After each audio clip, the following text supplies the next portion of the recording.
Et bonjour tout le monde, j'espère que vous allez bien. Alors aujourd'hui on se retrouve pour une vidéo un peu spéciale, puisque ça va pas être une vidéo qui va être inclue dans la série Age of Empires 3 en Lego.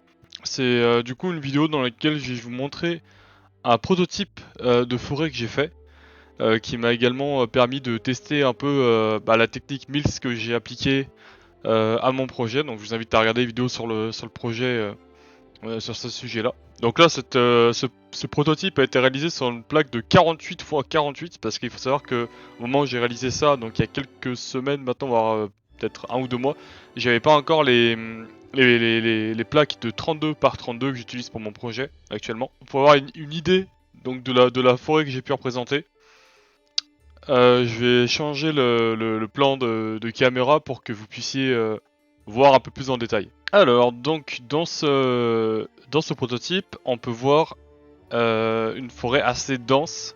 C'est pour déterminer tout simplement avec quelle densité j'allais travailler pour mon projet, pour savoir si je pouvais placer des figurines ou non. Donc là, ici, on peut voir sur cette partie-là qu'il y a quelques figurines. J'ai représenté une scène assez classique ici. On va dire que c'est de l'infanterie russe qui part un peu à l'exploration. C'est juste une mise en scène qui n'a rien à voir avec le projet, comme j'ai dit, c'est pour ça que c'est un hors-série. Par contre, ce qui est intéressant à voir ici, c'est la variété de plantes que j'ai utilisées pour ce prototype, car je vais en utiliser donc une partie. On peut voir une plante qui est assez simple à réaliser, où en fait il faut juste combiner 3 types de pièces différentes entre elles. Donc ici, on va avoir cette pièce-là, et donc c'est tout simplement une stud en Lego avec un trou à l'intérieur, donc c'est ce qu'on appelle open stud, qui va permettre de fixer donc ce bout de pièce. Ensuite, on va mettre donc cette pièce-là avec un design de fleurs en rouge. On va pouvoir fixer le tout sur le sol. Voilà, donc c'est simple. Et c'est ce que vous voyez ici sur toutes les plantes rouges. Toutes ces pièces sont fixées de la même façon. Une autre façon de fixer ces pièces au sol, c'est d'utiliser ces feuilles. Donc en couleur vert olive. Parce elles sont aussi open stud. Mais on peut également utiliser cette pièce-là qui a la particularité de mesurer 2 plates de haut. Donc ce qui est assez atypique pour une pièce de Lego. Il y en a très peu et elles sont assez récentes. Et voilà, donc cette pièce-là est également open stud. Voilà, on peut voir à travers la pièce. Donc elle est assez pratique de ce point de vue-là. Elle peut permettre de fixer pas mal de plantes au sol.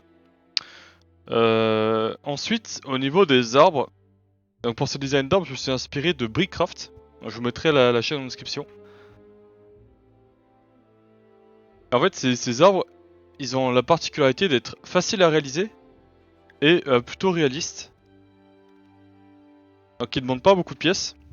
Alors le seul problème de ces arbres-là que je viens de vous montrer, c'est qu'ils sont assez fragiles. Comme je dis, ils utilisent peu de pièces, ils sont pas très denses, mais du coup, voilà, la contrepartie, c'est qu'ils sont fragiles.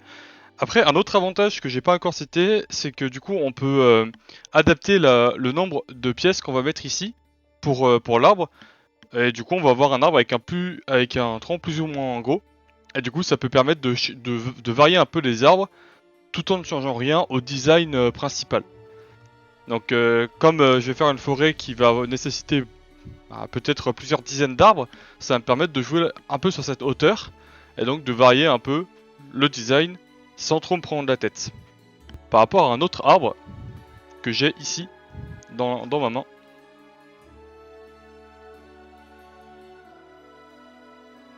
Et donc on voit que cet arbre est beaucoup plus gros, beaucoup plus dense surtout.